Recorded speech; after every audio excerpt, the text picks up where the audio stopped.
To understand the history of economic thoughts and to understand that how economic thoughts has emerged, first we have to understand the politics of the polis. What was the polis in the time of Greeks? Because the economic thoughts emerged from the Greeks.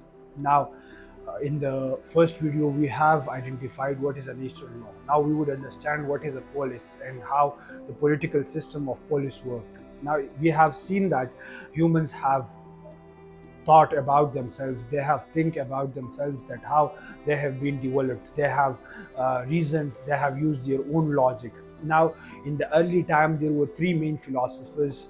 The philosophers was Socrates was a teacher of Plato, and Plato was a teacher of Aristotle. Now these are main of the three figures in the political thoughts and also in the economic thoughts of the Greeks in the early stages. Now these also are, they have also some of the basis due to their social conformity, or mainly their personal biases and the societal norms.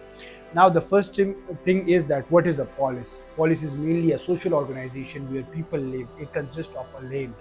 It's a small city state system where people live, and it have a geographical area that is identified as a polis. Nowadays it's known as a small city state. Now if we identify it, what was the role of the police in the time of that? In that time, police would mainly emerge. They would establish some tyrannies. They would go for wars with other country, with other city states, and they would just have outright tyranny over them.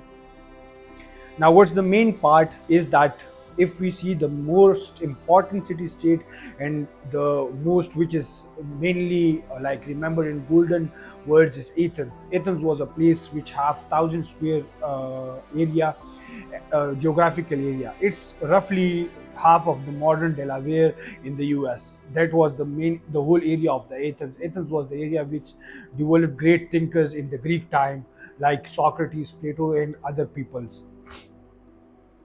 Now, the first thing is that what was the governance of the city state? The governance of the city state was mainly oligarchy. Oligarchy. What is an oligarchy? Oligarchy is that some of the elite people or the chosen people, mainly they just have the power on the whole class of people. Now, the thing is that there were certain class of population. The Athens population is nearly 0.4 million population, but there were different classes of population, and the classes of population are identified as, first are the citizens, then slaves, and then we have the foreign residents. The main peoples were the citizens. They were the landowners. They would use agricultural holdings. They would develop things. Slaves were the people that would have manual labor on their fields, and they would just, and many of the philosophers have seen them very in low class, like low class thoughts on them, the slaves. And the foreign residents, they were free people, but they don't have any political rights in the state, in the politics of the polis. Now if we see in the Athens, the political system of Athens, if we mainly identify it, it was mainly from the outright tyranny to a somewhat, we could call it as a democracy, but not primarily the democracy that we see in our modern times. The democracy was that only the citizen people, which were mainly nearly around 7% of the population, that is 30,000 people. 30,000 people were their citizens, whom were the landowners, and they have the right to vote. Nor the women have the right to vote, and nor the slaves, and the foreign residents also don't have any rights to have the to choose their own leader. Now that was the time which the political system and the political like the political dilemmas of the Greek city state were this. If we see further on, what were the main economic thoughts or the economic arrangements for the people, like the city state of the polis of the Athens, many people would have leisure, because the slaves and the foreign resident, they would just have works, manual labors. They were and the landowners, they would collect taxes.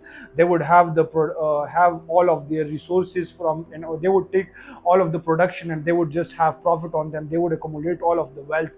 They were really easy to vote, to have discussions, to have debates about the political system, the economic system. They were also really interested in the participation in the arts. They were really interested in sculptures. They have developed the sculpture system, architecture, rhetorics, and they were also really fantasized the philosophical thinking, and they used the philosophical thinking. These all three things were mainly of the wealthy people and the aristocratic class of people, that were the owners and that were the citizens of the Athenian or the polis citizens. See, there are certain philosophers like Socrates, Plato, and Aristotle. If we first see Socrates, so Socrates was a person who was a son of the stonemason. His father wasn't really an aristocrat. Now, the Socrates ideology and his political bias was that only the people that are virtuous and that are knowledgeable, they have the right to have government, and they can have the power to govern the people. Now, in the time of 404 BC, there was a war, and a 30 tyrants regime happened in the Athens. That was a war that was being done by the Spartans. They come on the Athens and they developed a tyranny and despotism over the Athens. Now, at that time, Socrates was also somewhat attuned to this Spartans, and later on, when the 30 tyrants regime that just finished out, so they put Socrates on trial, and they put Socrates on trial of that he helped them and he have like affiliation with the 30 tyrants. And it was really a sad story because Socrates was known as a genius. Socrates was a person at the time of death, he said that the only thing that I know is that I know nothing. And that was really so disturbing, that an intellectual person, an intellectually sound person that have so much of the intellect, and he is just denounced by the democracy and the people of Athens, and they just gave them the, like, they just killed them. They just throw him into jail, and they just gave him poison, and he drank the poison because he have supported those 30 tyrants that was mainly Spartans. Then this was really traumatic for his students. Now, the main and really intellectual student of his was Plato was somewhat a person that was mainly he come from a Sicilian, and he was son of mainly an aristocratic family, a really noble aristocratic family. And Plato was so much disturbed from the decision of the democracy that he said that the only thing that is good is that elite people and aristocratic people should have the government, and they should have the tyrannies and despotism over people. And he really hated democracy because the democracy led Socrates to die, and this was the main thing. Now, he was an ultra right person, and on ultra right side he was a collectivist utopian person, and he mainly identified that the ultimate and the best form of government is to have tyranny or to have an aristocratic regime.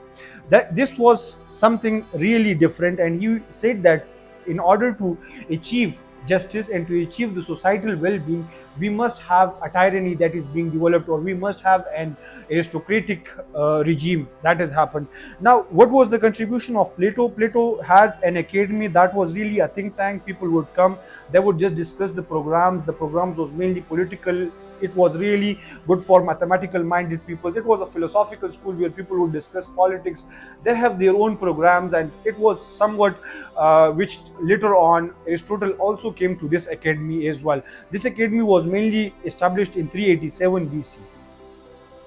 Now, if we see Plato, so Plato wasn't something that he was only attuned to this idea mere theoretical. He also attempted nearly like 9 times. He 3 times he attempted to have a tyranny. He also attempted to have like one of the where he have a despotic tyranny. He attempted on the Sicilian, that was mainly a Greek city state of Syracuse, and he attempted there his own despotism. Now, this was something that a philosopher was so much like, he has so much belief on this system that an aristocratic regime can have a better development, that can have a better form of government. He was really attuned to the communal form of government, like there must be communal rights. Now, this was something that also have like, it also influenced his own students, and his own students also, they also had attempts on the tyrannies. They also did tyrannies on the other city states, and some of them got like success, and some of them got failure. But this was an ideology that have fascinated Plato over his whole lifetime, and it was something that Plato always believed, that the only form of government that is necessary is aristocratic government. Now, Aristotle. Aristotle was born in Stagira. It was a coastal town of Macedonia. He also belonged from an aristocratic family, but he has somehow moderate views than his own mentor Plato. And he said that there must be an aristocratic regime, but he didn't support tyranny. Now, Aristotle, in his early stage, he went to the in early education at the age of 17 in 367 BC. He went to the academy of Plato, where he understood the philosophy, the political thoughts, and later on, when Plato died, he came to Macedonia. In Macedonia, he mainly went to the court of King Philip II, where he was a student, where he had a student of the King Philip II son, that was Alexander the Great. Alexander the Great, who later on conquered half of the world. Now, at that time, also Aristotle also developed the Lyceum school. When Aristotle came back to Athens, he developed the Lyceum school. In the Lyceum school, it was mainly established in 335 BC. It also have monumental work, but Aristotle doesn't have anything in writing. The something that came in the written form is that he wrote it by himself, but also many things are transcribed by his own students as well. He had a second exile, and a second exile was that when the Macedonia and in Athens the tyranny just vanished, and Alexander went back, the Macedonian tyranny ended. They just went towards the Aristotle, and they just wanted him into prison, and they wanted to kill him. But Aristotle went outside of the Athens, and he just get into exile. Now, if we see the Aristotle, Plato, Socrates, these were all mainly they just promoted the oligarchic form of government or the aristocratic form of government because of some personal biases, societal biases, or at that time the current conditions mainly supported the oligarchic form of the government. Now, how they defined the goods and how they identified the social status. Mainly, according to them, the good is something that you just contribute towards the polis. Polis will identify what's good for you, what's bad for you, and you have to work for the polis. There was no individual rights, there was no individual good, there was no individual individual well-being. The only thing that is important is that what's helpful for the polis, what bring growth in the polis government, and that was all that these all philosophers mainly just they supported this view. Later on, like if we see Plato and Aristotle, they were mainly a statist and elitist because they didn't wanted any entrepreneurial activities in their polis, and they wanted an elitist form of the government that only the aristocrat must have the government.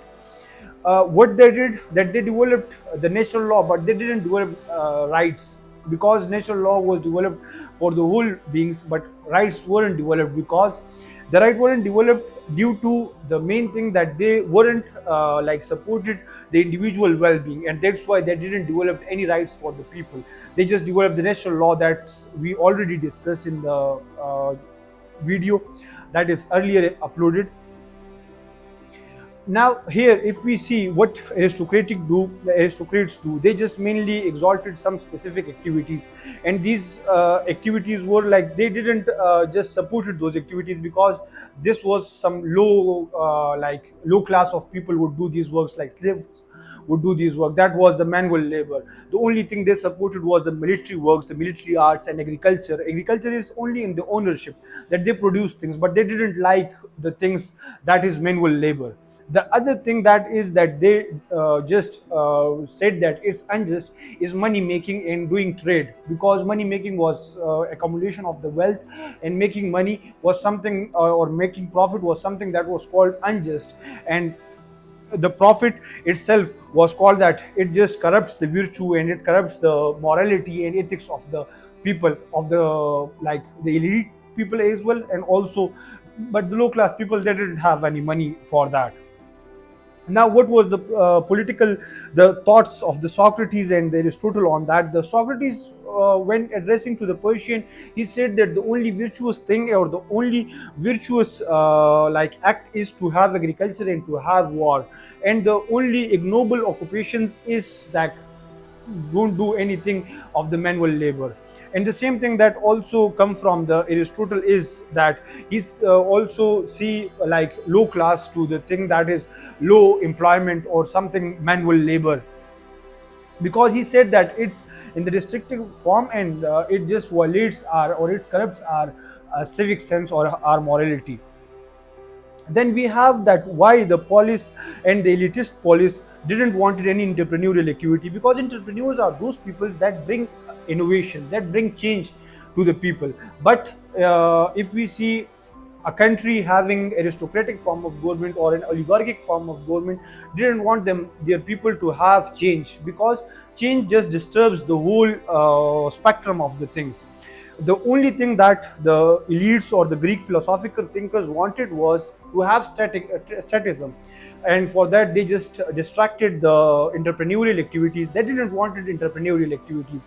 The only thing that I wanted was that to conform to the polis, and what polis wants from the individuals, they should do that. These kind of thoughts also influenced the medieval era, and also the early churches, and also the early fathers as well.